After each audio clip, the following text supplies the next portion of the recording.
مشاهدينا الكرام مرحبا بكم في المغرب من واشنطن on Median TV. We're delighted as always to have you Bienvenue join dans us cet épisode spécial de votre émission avec le Maroc depuis Washington. Je suis Adam Early et je suis toujours très heureux de vous retrouver. Le mois d'avril a été un mois très particulier pour les gens du livre car il a coïncidé avec le Ramadan, Pâques et Pessa. La dernière fois que le Ramadan pour les musulmans, Pessa pour les juifs et Pâques pour les chrétiens ont eu lieu en même temps, c'était il y a plus de 30 ans. Cette coïncidence est un rappel au peuple des trois religions de la nécessité de collaborer pour trouver des voies de coexistence pacifique, de bonne entente et d'amitié. C'est quelque chose que le peuple marocain comprend bien, car le Maroc est un pays arabe où les musulmans, les chrétiens et les juifs vivent côte à côte dans la paix, l'harmonie et le respect mutuel. D'ailleurs, j'ai eu l'occasion, il y a quelques semaines, de découvrir par moi-même cet aspect unique de l'histoire du Maroc lorsque le Washington Moroccan American Club et le Sephardic Heritage International d'ici à Washington ont organisé le festival Mimouna au Smithsonian Museum à Washington, D.C.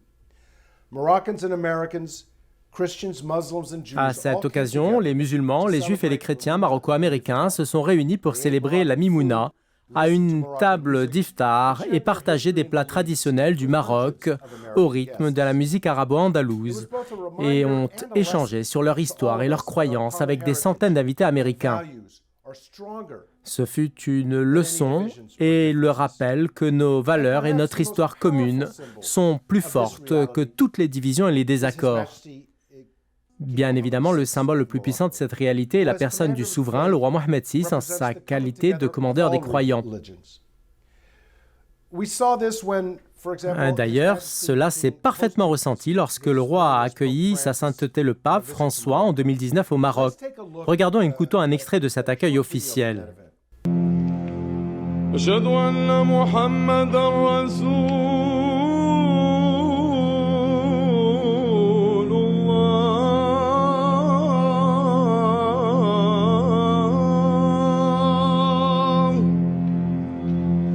شريط خيم غنيما أدوناي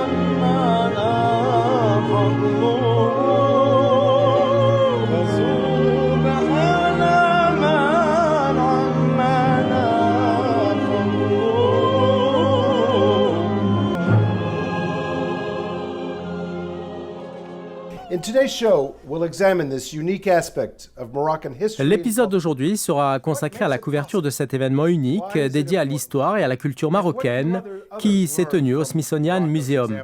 Nous verrons ce qu'il a rendu possible et comment on peut apprendre et s'inspirer du modèle marocain en matière de tolérance et de dialogue interreligieux. Pour discuter de ce sujet, j'ai le plaisir d'accueillir aujourd'hui deux représentants des différentes communautés marocaines. Le premier est Hassan Samrouni, président de Casablanca Travel and Tourism, une agence de voyage spécialisée sur la destination Maroc qui a été créée en 1994 dans le but de promouvoir ce pays en tant que destination culturelle et historique et pour impliquer les Maroco-Américains dans le maintien des relations historiques avec les États-Unis. Hassan Samrouni est binational.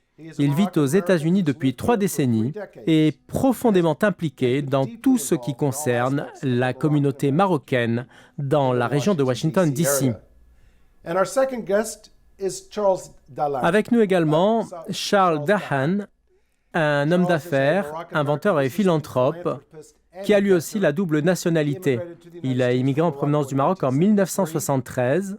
En plus de ses intérêts dans le monde des affaires, Charles Dahan a toujours soutenu le Maroc en tant que partenaire des États-Unis et il en est le meilleur ambassadeur. À ce titre, il a créé High Atlas Foundation. Il a également eu le privilège de recevoir l'Ordre du Mérite national, le Wissam el-Muqaffa el-Wataniya en 2000, en reconnaissance de son aide au royaume. Soyez les bienvenus parmi nous, messieurs, mais avant d'entamer le débat, on commence tout d'abord avec notre chroniqueur George Landwitz. George, comme je viens de le dire, les États-Unis se considèrent comme un pays où les gens, quelle que soit leur race ou leur religion, sont libres de s'exprimer et de réussir. Mais il est clair qu'il en est de même au Maroc depuis longtemps, et d'ailleurs même plus longtemps encore qu'aux États-Unis. Alors quel impact ces valeurs relatives au respect de l'autre, à la tolérance et à la coexistence pacifique ont-elles sur le développement d'une conscience nationale, que ce soit aux États-Unis, au Maroc ou ailleurs?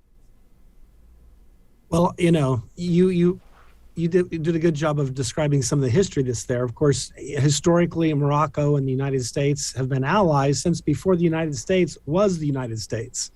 Vous avez bien décrit ces aspects de l'histoire, car historiquement, le Maroc et les États-Unis étaient des alliés avant même que ce pays ne devienne les États-Unis d'Amérique. Le Maroc a été le premier pays à reconnaître de facto l'indépendance des États-Unis d'Amérique et est devenu un allié de ces États. En fait, je crois qu'il y a d'autres aspects historiques qui nous relient. Les Américains ont tort de penser que leur pays est le seul qui peut être considéré comme un creuset où se mêlent plusieurs composantes, car pendant la Seconde Guerre mondiale, le roi du Maroc a été soumis à d'énormes pressions pour extrader les Juifs marocains et les déporter vers des camps de concentration en Europe. Mais le roi du Maroc a refusé en déclarant que cela ne pouvait pas se produire. Je pense que la déclaration du souverain du Maroc à l'époque a reflété l'ampleur de l'engagement réel de son soutien à l'idée de diversité à un moment où l'armée la plus puissante du monde avait mobilisé ses troupes en Afrique du Nord. L'armée allemande n'exprimait pas de simples demandes au monarque marocain, mais c'était plutôt des ordres. Mais ce dernier a catégoriquement refusé, chose qui reflétait la profondeur de l'attachement à l'idée qu'il n'est pas nécessaire d'être de la même religion pour devenir un frère, une sœur ou une personne de valeur. Lorsque nous croyons en cela, nous ne devenons pas ennemis les uns des autres, nous devenons amis et même une seule famille. Je pense que ceci est un concept très important parce qu'en tant que nation, vous devriez pouvoir collaborer avec les autres et coopérer avec eux. Un engagement envers la diversité rend tout cela possible. Ainsi, l'engagement en sa faveur ne se limite pas à une question morale, mais il s'agit d'une bonne chose pour l'économie et la politique publique. Un tel engagement façonne la conscience de la nation. It's good economics, it's good public policy, it shapes a nation. Thank you, George. That's a wonderful reminder. Merci George, merci pour ce merveilleux rappel historique. Écoutons maintenant l'un des organisateurs de l'événement du Smithsonian Museum à Washington, D.C. Il s'agit de M. Abraham Kansas. Mimouna is most associated with Morocco, with Moroccan juring. Mimouna est principalement associée au Maroc et incarne un esprit de bonne relation entre les voisins qui s'entraident, car pendant la Pâque juive, nous n'avions pas d'aliments à base de levure dans nos maisons, et quand la Pâque se termine chaque année, et avant l'apparition des supermarchés, c'était difficile de s'en procurer. En tant que juifs, nous devions attendre jusqu'au coucher du soleil, alors que les musulmans attendent l'appel à la prière d'Al-Maghrib en Ramadan pour rompre leur jeûne. Nous dépendions de nos voisins musulmans pour nous apporter ces denrées.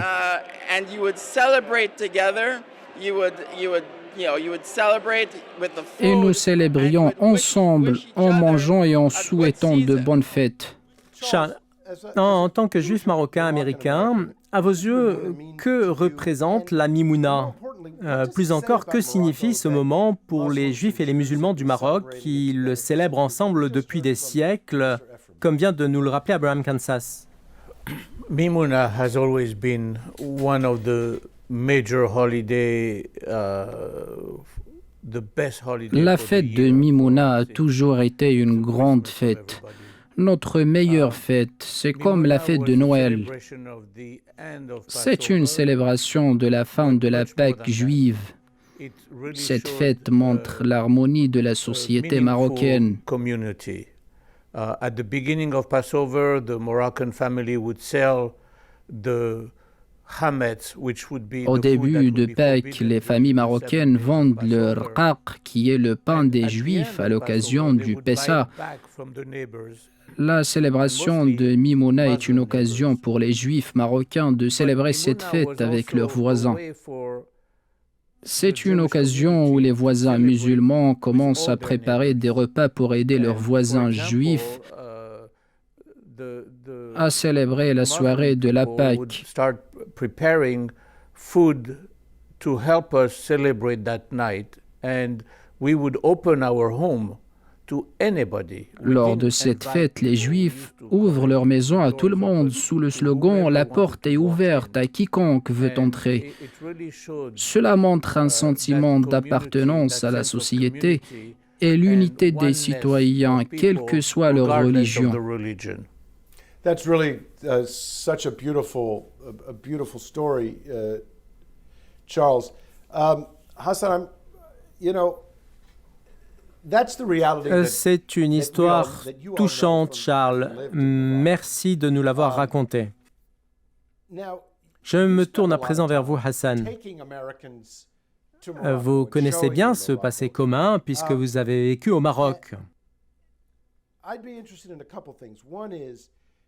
Cela fait longtemps que vous emmenez des Américains à la découverte du Maroc et de ses monuments.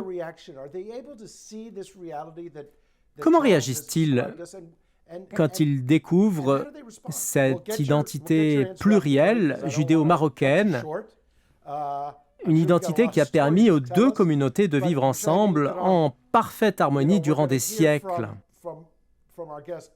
Nous écouterons votre réponse après une courte pause. Je suis sûr que vous avez certainement beaucoup de choses à dire sur le regard des Américains et leurs impressions sur ce pays où les religions coexistent dans la paix depuis des siècles, comme Charles le précisait à l'instant. Restez avec nous.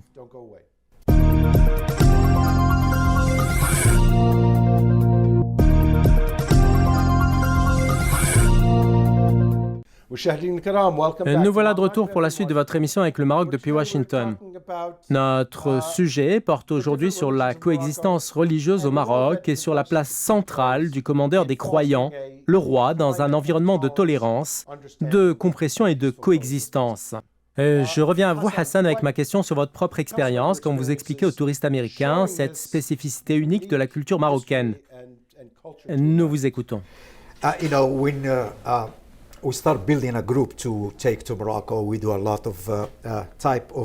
Lorsque nous avons commencé à créer une agence pour organiser des voyages à partir des États-Unis vers le Maroc, nous avions différents types de voyages, allant des voyages de loisirs aux voyages mystiques et aux voyages d'études au Maroc.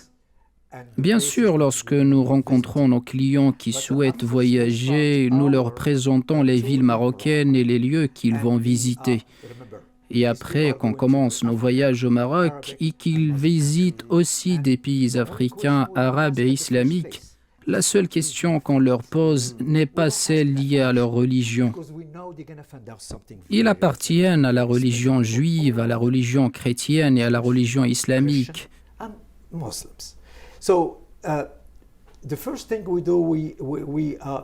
La première étape du circuit est Casablanca en tant que centre culturel. Ils se promènent dans la ville, puis visitent la mosquée Hassan II. Leur première impression est la grandeur de cette mosquée et les sentiments spirituels qui s'en dégagent. Puis nous les emmenons à l'église et ils ont chacun un avis différent de ce qu'ils ont vu au Maroc. Enfin, nous terminons la visite par une visite de la synagogue.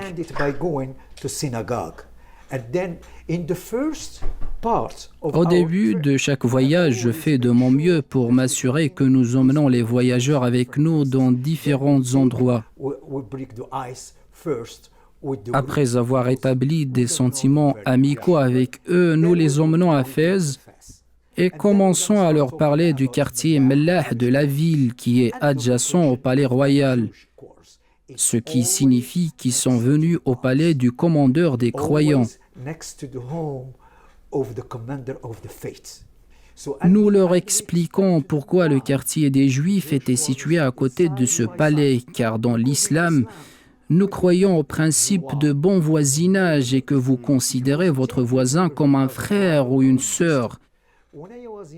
Quand je séjournais au Maroc, quand j'étais jeune, j'étais ce gamin qui apportait de la nourriture d'une maison juive, comme Charles l'a mentionné, à une maison musulmane lors de Mimouna. Charles speak about to the Muslim house and maybe back when Passover is over.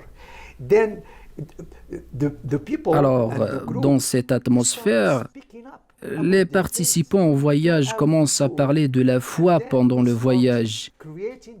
Il s'agit ici du dialogue à propos de la coexistence interreligieuse, de la foi. Nous passons au divertissement à travers la visite des belles régions du Maroc, dont le Sahara. to the Sahara. Right. What a heartwarming story. Quelle riche expérience. Passons maintenant à la célébration de la Mimouna et écoutons un autre invité parler de cet événement. Il s'agit de Jason Isaacson, que nous avons accueilli plusieurs fois dans le cadre de cette émission. Il est, je le rappelle, directeur de l'American Jewish Committee. Écoutons-le. Well, I mean, Mimouna has enormous symbolic significance. It's in many ways representative of the spirit of mutual respect and tolerance. La célébration de Mimouna a d'énormes aspects symboliques. Elle représente l'esprit du respect mutuel et de tolérance et représente franchement la célébration des traditions et des différentes religions. Sa Majesté le roi Mohammed VI a toujours cru au développement de l'esprit du respect mutuel et au respect des traditions et pratiques de toutes les religions en tant que commandeur des croyants. Les Juifs marocains savent, que ce soit dans le passé, le présent ou l'avenir, qu'il existe un foyer permanent pour eux au Maroc qui leur tend la main, ainsi qu'aux Juifs marocains ici aux États-Unis et dans le monde entier, pour montrer à quel point le Maroc est fidèle à ses traditions. You know, one of the two things that Jason said that I want to talk about a little bit is, you know, Je voudrais que nous revenions sur ce qu'a dit Jason à propos de l'importance accordée par le roi Mohammed VI à cette coexistence et à cette tolérance multiséculaire qui remonte à la naissance du Maroc en tant qu'État. Comme l'a dit Jason, au Maroc, le roi est le commandeur de tous les croyants, non seulement des musulmans, mais aussi des citoyens des autres confessions. Alors, ma question s'adressera à tous les deux.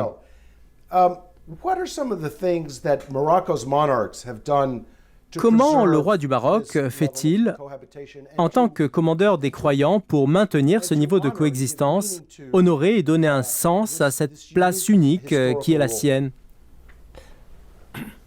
The relationship of the Jewish community and the king. Il existe des liens étroits entre la communauté juive et Sa Majesté le Roi. In the sense that every Saturday and every prayer day, chaque samedi et chaque jour, dans nos prières, nous bénissons Sa Majesté et nous prions pour la santé et la longue vie du souverain.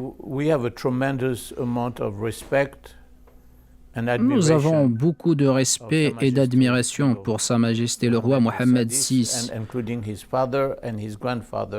ainsi que pour son père et son grand-père. Je ne reviendrai pas ici sur leurs paroles immortelles, mais la vérité est qu'ils ont tous été décisifs face à l'extrémisme de certains qui ont essayé d'affecter négativement cette relation spéciale qui existe au Maroc, dont il n'y a pas d'équivalent dans aucun autre pays arabe. Le Maroc est unique en cela et la raison en est Sa Majesté le Roi, qui a assumé la position de dirigeant qui ramène tout le monde à la logique.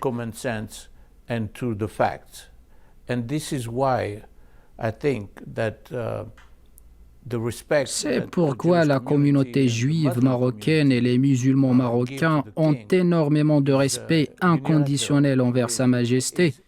Et nous sentons en tant que Juifs au Maroc que nous sommes complètement chanceux d'être sous la conduite de Sa Majesté le Roi. Et vous, Hassan, qu'en pensez-vous?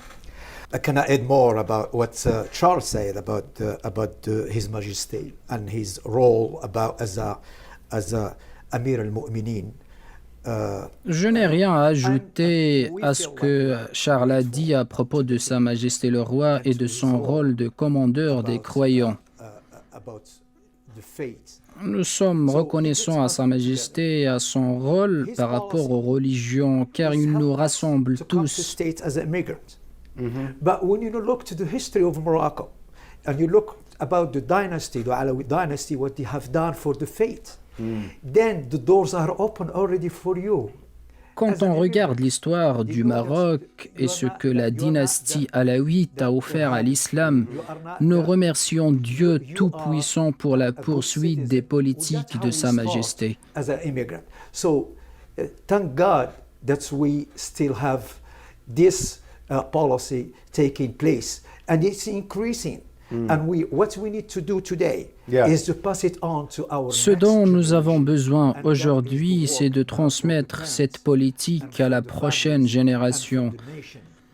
C'est un rôle que les parents, les familles et la nation en tant que Marocains devraient assumer pour montrer la splendeur de l'institution de la commanderie des croyants, qui est une source de fierté pour chaque Marocain américain. Every Moroccan American, as we speak today from Washington, and the show is going toward these people in Morocco to understand that we are in good hands. Aujourd'hui, alors que nous parlons de Washington, nous faisons comprendre à nos frères du Maroc que nous sommes sous la bienveillance de Sa Majesté le Roi. Et même si nous sommes à des milliers de kilomètres du Maroc, nous sommes tous cœur à cœur ensemble. Charles, I mean, something that Hassan's last question, something that Hassan said really caught my attention, and that is that, you know. Charles, je suis particulièrement sensible aux propos de Hassan quand il dit qu'il est très important pour la jeune génération, la future génération, de comprendre ce modèle marocain unique dans le monde arabe en matière de coexistence des communautés de différentes confessions sous un même toit. Moroccan Jewish community in Israel, where countries around the world are engaged. Le Maroc a l'une des plus grandes communautés juives et les Israéliens d'origine marocaine restent très attachés au pays de leurs ancêtres. Nous constatons que de nombreux pays dans le monde sont préoccupés par la lutte contre l'extrémisme politique et religieux, un problème auquel sont confrontés les États-Unis. Alors, quelles leçons pourrait-on tirer de ce modèle marocain pour dépasser tous ces clivages? The problem of extremism is based in education. Is if we concentrate on Le problème de l'extrémisme a un rapport avec l'éducation. Si on se concentre sur l'enseignement de l'histoire de chaque groupe et de l'histoire de chaque société, on pourra asseoir l'idée que l'extrémisme n'est pas une solution avec laquelle on peut coexister. Il vaut mieux construire plutôt que détruire et redoubler d'efforts pour offrir une vie meilleure à nos enfants. We all strive to help and give a step up. Nous cherchons à aider nos enfants, donc il s'agit surtout d'une question d'éducation. Plus on investit dans l'éducation et plus on explique l'histoire, plus on peut affronter l'extrémisme. Peut-être que ce qui fait mal au cœur, c'est de parler à un garçon de 15 ans. Ce que j'ai fait alors quand j'étais au Maroc, que je sache qu'il était issu d'une famille juive de la ville que j'ai visitée. And for them, it was like they were never told the history. J'ai réalisé que ce garçon ne connaissait pas la position du judaïsme ou l'histoire juive sur l'extrémisme. Nous devons donc leur proposer une alternative.